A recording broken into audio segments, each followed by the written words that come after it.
자, 이제 개장이 20분 앞으로 다가왔습니다. 정태근 팀장님. 중국 이슈가 어제 뭐 그 아까 네. 이제 외화 지준율 인상뿐만이 아니라 이제 사회적인 이슈는 산하 제한을 폐지. 푸는 네. 세자녀 허용 소식. 중국에서 뭐 유모차, 육아주 관련주가 뭐 네. 급등했다고 하는데 국내에는 또 연관성을 또 찾아가겠죠. 네, 그래가지고 어저께 장 아가방. 마감하고 시간에서 아가방, 제로투세븐, 멜리오비도 상가 같습니다. 가격제 한포까지 올랐어요. 네, 그래서 아마 오늘 시장에 똑같이 급등할 것 같습니다. 시초가는 또 그게 또 근데 중국의 산하 제한 규제 해지와 네. 우리나라하고 이게 우리나라 분유 제품하고요. 악용품들이 중국에서 인기가 되게 많답니다. 그래서 중국에 그래서 멜리오베 분유 같은 게 짝퉁이 그렇게 많대요. 멜리옵은 사실 분유보다는 요즘 그 셀렉스 네. 단백질 있잖아요. 네. 그게 더 많이 팔려가지고 이제 체력이나 운동에 관심들이 많으셔서 그 매출이 굉장히 항상 급증하고 뭐 있다. 이렇게 예전에 과거 겸치 가지고 연결 짓잖아요. 그런 거 하고 가야죠 뭐. 오케이. 그거 포인트 하나 있고. 네. 그다음에 머건 스탠리는 삼성 SDI의 주가에 대해서는 매도 의견을 제시해요. 흔들거리다는 얘기인데 이건 좀 어떨까? LG화학 이건 주가가 최근에 좀 무거웠잖아요.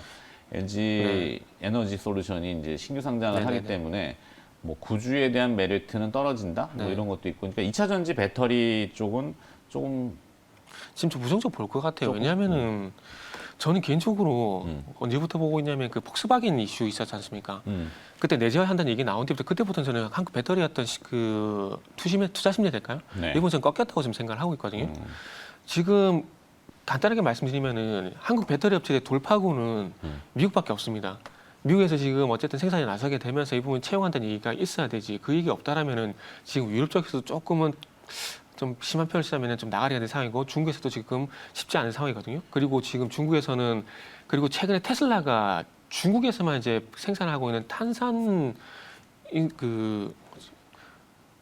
리튬 인산 리튬 인산 배터리 이거를 중국에만 생산을 하고 있는데 그거를 또 가격 때문에 테슬라에서 채용한다는 얘기가 나온 상황이거든요. 그러면 이런 지금 여건들을 봤을 때 배터리 업체들이 어떤 업황이 될까요? 이 부분은 저는 개인적으로 좋지 않다고 좀 판단을 하고 있거든요. 조금 부정적이다. 네. 그렇기 때문에 오케이. 그런 부분들이 전반적으로 반영되면서 투자 의견은 하향 조정이 되고 있다.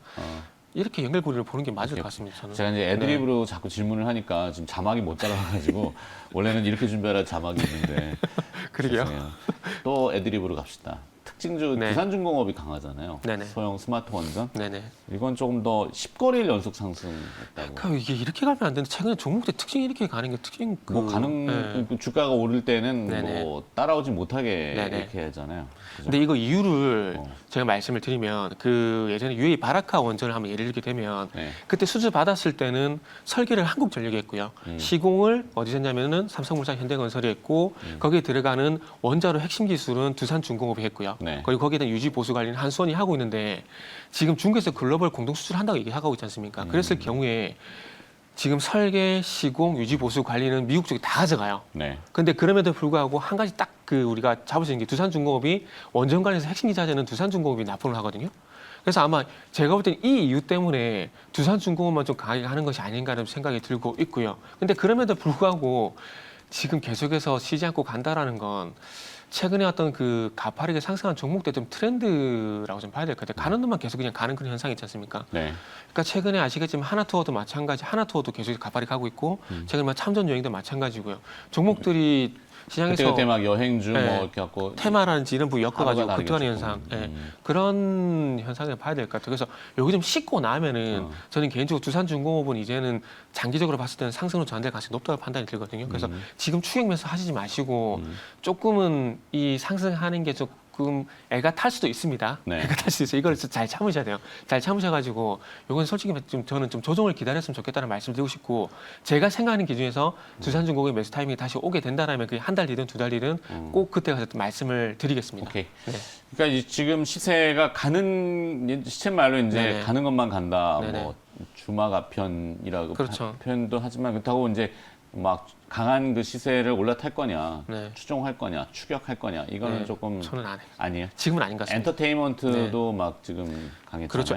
SM도 그랬네요. SM. 네, SM도 지금 급등하다가 지금 약간 기간 조정 가고 있거든요. 네. 그래서 아마 두산중공업도 이런 거 분명히 올 겁니다. 오케이. 그래서 그때를 노리는 게 나을 것 같아요. 저는. 스펙은 스펙은 그 기억나시죠? 작년 6월 달에 우선주 급등 현상. 그렇죠. 네. 삼성중공업 우선주. 네, 그거랑 똑같이 봐야 되지 않겠습니까? 이게 그렇죠. 스펙이랑 우선주의 공통점이 뭐냐면 유통주식수가 작아요. 그러면 이게 음모론적으로 한번 접근해 보면 세력들 입장에서 유통주식수가 많게 되면은 자금이 그만큼 많이 들어갈 수밖에 없거든요. 네. 그런데 우선주라든지 그리고 스펙 같은 게 삼성 스펙 2호 같은 경우는 700만 주 정도 되거든요. 그러면은 700만 주 정도면은 다른 종목들이 뭐 3,500만 주, 1억 주, 삼성전자 1억 주 넘어가잖아요. 그럼 그런 거에 비해서는 제가 봤을 때는 자금 여력이 조금 더 수월하다는 거죠. 네. 저는 그렇게 생각하고 있습니다. 묶어버리면은 네네. 하여튼 뭐 수급 요인으로 스펙. 네. 그러니까 관심 분야나 시세가 강한 쪽은 그쪽이라서. 그러면 이렇게 준비하라 첫 번째 짧게 좀. 감사합니다. 네. 회장님. 이건 아까 환율 얘기해서 전부 다 해버렸는데 어쨌든 다시 결론만 내보자면은 이 환율이 어쨌든 하향 돌파할 것인가 말 것인가에 대한 판단은 제가 한 달 전인가 두 달 전에 언급을 좀 드렸는데 그 경기 회복에 대한 판단 여부 있지 않습니까? 네. 그러니까 백신 그 두 번째 자막만 보시면 됩니다. 백신 접종으로 인한 경기 판단 전환 여부 요거만 보시면 되는데 그 영국 캐피탈 이코노믹스에서 얘기를 했어요. 그 백신 접종 확대로 해서 소비가 회복이 될 것이다. 요 얘기를 했거든요.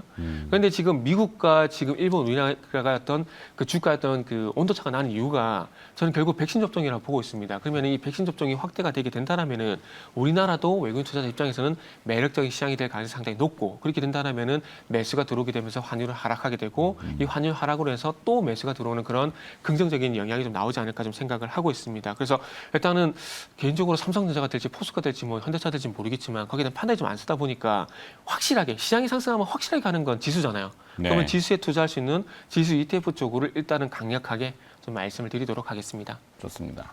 네. 자, 이렇게 준비하라 두 번째로 가기 전에 비트코인이나 가상화폐가 그래도 뭐 미국의 당국 규제 얘기가 또 등장해서 시세를 보니까 근데 오히려 반등해요. 네. 네. 안 보시나요, 시세? 저는 안 봅니다. 방송을 해야 되기 때문에 시세를 봅니다. 이게 네, 근데 그래서. 추세적으로 지금 하락 구간이기 때문에 반등 나온 게 뭐 추세적인 근데 뭐 네. 악재라고 하는 부분이 이제 중국의 규제 나왔고 이제 미국의 규제는 뭐 이 권재현 아나운서도 정리해줬지만 암호화폐에 대한 네네. 미국의 종합 규제 대책 네네. 뭐 이렇게 내용들이 쭉 있는데 뭐 이것들이 나오면은 결국 정리되는 거 아닌가 싶긴 한데. 계속 나오게 정리 부분은 되겠지만은 어쨌든 그 정리면서 시세가 어쨌든 하락이 되고 있는 부분들이 끝나지 않았다고 보는데, 그러니까 전 시세를 일주일에 한 번씩 보거든요. 네. 보긴 보는데 비트코인이 지금 네. 한 1.6% 국내 거래에서 온지만 네. 이더리움은 9.8% 약 10% 가까이 오르네요. 그거 저번에 그 디파이 아마 디파이. 그거 관련해서 아마 오를 겁니다. 그래가지고 지금 디파이에 관련된 화폐를 가장 유력하게 보고 있는 게 지금 골드만삭스 이더리움을 지금 이제 밀고 있는 상황이거든요. 이더리움. 네, 그래서 아마 이더리움이 좀 급등하는 게 아닌가 생각이 들고, 그리고 지금 뭐 음모론적인 얘기는 지금 개인들이 팔고 있는 비트코인이라든지 가상화폐를 기관들이 사고 있다 그런 얘기도 계속 나오고 있거든요. 이번 주 목요일날 그 정보회의 때도 네. 나오시죠. 그때 네. 숙제를 좀 드려서 CBDC라고 하는 이제 네. 디지털 디지털 중앙- 화폐, 네. 디지털화. 네, 중앙. 그 저번에 그 뭐지 이준에 가상화폐 했는데 그거랑 별개로 디지털 중앙 화폐. CBDC? 네, 네, 그거를 알겠습니다. 숙제를 조금. 알겠습니다. 네, 가상화폐 얘기는 여기까지. 하여튼 지금 가상화폐 우리 그 주식시장의 그 시세를 보면은 가상화폐하고도 약간 연동되는 느낌도 없지 않아 있기 때문에 네네. 가상화폐가 지금 반등을 하고 있다라는 거 마무리하고 이렇게 준비하라 두 번째로 가죠. 네. 너무 많이 가면 안 돼. 그래서 일단은 뭐 순환매랑 두 번째 주제는 뭐 순환매라 좀 봐야 될 것 순환매. 같습니다. 예. 그러니까 전반적으로 어제 시장이 조금 뭐 후반에하고 전반 좀 틀렸는데 요즘 날씨 같아요. 증시가 네. 좋았다가 나빴다 이렇게 하는데 어쨌든 근데 결론적으로 봤을 땐 투자 심리는 상당히 괜찮습니다. 투자 심리는 항상 말씀을 드리지만은 제가 지켜보는 부분은 종목별 등락해락 이 부분인데 어쨌든 백신 접종으로 인해 가지고 소비 관련된 종목들이 전반적으로 괜찮고 그리고 테마 쪽 같은 경우는 또 이준석 테마라든지 스펙이라든지 이쪽으로 네. 강세를 보이게 되면서 새로운 테마네요.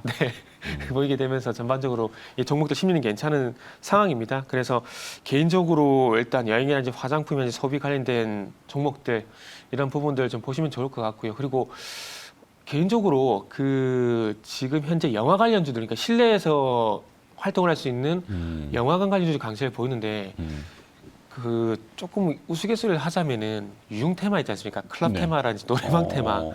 아마 여기 관련된 종목들이 아마 있으면 또 가지 않을까 하는 생각을 좀 해봤거든요. 그런데 소위 말해서 클럽 테마는 없지 않을까 하는 생각인데 맥주 엔터테인먼트. 말고는 엔터테인먼트는 음원이 많이 팔릴까요? 뭐 그럴 그거 수 하고 있고. 그다음에 뭐- 주류. 그래서 하이트 진로라든지 이런 쪽으로 생각을 좀 해봤습니다. 그래서 그래가지고 그 클럽 관련주 하게 되면 이제 이런 쪽 많이 가게 돼도 주류가 좀 많이 팔리게 되면 하이트 진로라든지 롯데칠성 그렇죠. 이렇게 봐야 될 것 같고 주정업체도 네. 주정. 주정. 네. 그 풍국수정이라든지 뭐 뭐야. 한국 알코올이라든지. 한국 알코올도 진짜 무겁죠. 네. 몰라요. 근데 지난주 천일고속도 네. 말씀드린 전까지 계속 안 갔었거든요. 맞아요. 안 갔기 때문에 그러니까 툭 지금은 던져놓은 게 오히려 네. 하나씩 이렇게 걸리더라고요. 지금 어느 게 갈지 모르기 때문에 일단은 이게 한번 지켜봐야 돼요. 지금은 빠르게 따라가야지 이 생각을 해야지. 저 천일고속은 저도 예상을 못했습니다. 그게. 그러게요. 그 당일날 그 뉴스 나오면서 백신 접종 그 고속버스 기사들 백신 접종 얘기 나오게 되면서 동양고속으로 같이 전혀 올랐거든요. 색다른 뉴스로. 네. 사실 우리가 그 도로의 지하화에서 네. 뭐 부지 얘기도 하고 뭐 이렇게 그 반포의 고속터미널 부지 지분 가치 때문에 말씀을 드렸는데 그래요. 엉뚱하게 고속버스 기사들 백신 접종 대회 갔더라고요. 모르 가도 서울만 가면 되니까. 네. 그래서 어쨌든 뭐 우스갯소리 드렸는데 그래서 어쨌든 소비 관련된 종목들은 계속해서 강세할 것 같습니다. 백신 접종 계속 확대가 되고 있고 이 부분을 통해서 좀 전에도 말씀드렸지만 캐피탈 이코노믹스에서 백신 접종 확대해서 소비가 회복될 것이다. 이게 나왔기 때문에 계속 지켜봐야 될 것 같고요. 그리고 철강이라든지 정유주 같은 경우는 죄송하지만 소외가 될 것 같습니다. 네. 왜냐하면은 어쨌든 테이퍼링을 안 한다라고 얘기는 했지만 중요한 건 또 시장에서는 또 화두로 잡고 있거든요. 그렇기 때문에 이 인플레이션 관련 저금리로 인한 인플레이션 때문에 그 철강이란지 화학이 갔었던 거기 때문에 일단은 금리 얘기가 나오게 공급반 되면 인플레이션, 그리고 네. 원자재 뭐 이런 것 때문에 네 그래서 소재 소비가 쪽이 움직였었는데 네, 될 지금은 것 좀 같고. 주춤거릴 수 있다 이렇게 보는 건가요? 그리고 주춤할 수 있을 것 같고요. 그리고 또 반대로 이제 어쨌든 시중금리가 올라가기 때문에 5년물 금리가 올라가고 있다고 말씀드렸기 때문에 이와 연결시켜 보게 되면 또 그 은행 금융지주사 그리고 보험주 그러면은 이제 보험주 같은 경우에 생포사 쪽 보게 되면 하나생명, 그러네. 삼성생명 네, 또 그 얘기가 나오겠네. 네, 또 고의가 나올 것 같습니다. 오늘 우리 또 뒤에 애널리스트 코너가 이제 보험, 증권, 네. 은행 이쪽 임현 애널리스트가 나오기 때문에 그건 그때 가서 또 들어봐야 돼요. 오늘 보험주 어떤 얘기 했을지 모르지만 거기도 한번 주목을 해보시면 좋을 것 같아요. 그리고 이제 어제 삼성전자 같은 IT 그리고 네이버, 카카오 등 인터넷 쪽이 강세를 보이는데 일단 IT, 인터넷, 뭐 금융 쪽으로 순환매가 나올지에 대한 부분들을 한번 염두에 두시는 게 좀 좋을 것 같고요. 네. 그리고 또 여담이지만 아까 금리 얘기하다가 좀 못한 얘기가 있는데 어떤 부분이냐면 그 저도 올해 안으로 금리 인상은 안 할 것 같습니다. 전제 조건은 만약에 미국에서 금리 인상을 하게 되면은 하지 않을까라고 좀 전제를 깔고 싶은데 왜냐하면 제가 아까 전에 이재열 총재는 상당히 좀 긍정적인 평가를 하고 이성태 총재는 좀 부정적인 평가를 했잖아요. 이게 어떤 일이 있었냐면은 아마 기억하실지 모르겠는데 2007년 11월 달에 우리나라 금리가 5% 다시는 오지 않을 5% 금리였거든요. 그래서 그때 당시에 뭐 CMA 금리 5% 준다고 했고 CMA가 상당히 동양전공이 많이 팔았었는데 그때 당시에 5%에서 5.25%로 인상을 하게 되면서 채권 시장에 패닉이 왔었어요. 890원에서 950원으로 갑자기 환율이 급등하게 되면서 진짜 한국은행 문매를 맞았거든요. 네. 근데 그 이후에 다시 5%, 4.75% 금리 인하를 했는데 그때부터 금리가 완전히 폭등을 해버렸어요. 1,500원까지. 물론 한국은행 잘못이라기보다는 그때 리만 사태 때문에 올라간 부분도 있지만 그런 후폭풍 때문에 아마 제가 봤을 때는 한국에서 먼저 액션을 취하지는 않을 겁니다. 그리고 만약에 한국은행이 일본 그 중앙은행이란지 미국이란지 유럽 중앙은행처럼 그 소위 말하는 그 하여튼 뭐 이게 뭐라 해야 될까요? 그 그 일본이란지 미국처럼 가이던스? 가이던스란지 갑자기 단어 생각이 안 나죠. 그 금리를 움직일 수 있는 그런 영향력이 있다라면은 한국은행 움직임이 맞지만 제가 봤을 때는 한국에서 금리 조정을 한다고 해서 뭐 단기적으로는 어떤 영향이 있겠지만 장기적으로 봤을 때는 결국 달러 그리고 뭐 일본 매크로 외부 네. 환경에 더 영향을 많이 그쪽 영향을 받을 수밖에 없습니다. 그래서 그런 측면에서 보게 된다라면은 뭐 저 개인적으로도 아까 김영민 매스도 얘기했지만은 아마 미국이란지 유럽이란지 이쪽이 움직이기 전까지는 제가 봤을 때는 금리 조정을 안 할 것 같습니다. 네. 그렇죠. 뭐 독단적으로 우리가 선제적으로 뭘 한다 이런 경우가 네. 거의 없었던 것 같아요. 제가 봐도. 네. 두 번이 있습니다. 아까 좀 전에 말씀 이성태 총재가 있었고요. 네. 그리고 김수수 총재. 그때 당시에 한국은행 독립 뭐 네. 강만수 경제부총리가 압박을 해가지고 그때 되게 색깔이 바뀌면서 인상을 했던 얘기가 있었는데 그럴 때 외에는 없었어요. 오케이. 네. 자, 계장 임박했으니까 효과 보고 다시 네. 얘기합시다. 네. 계장 보시죠.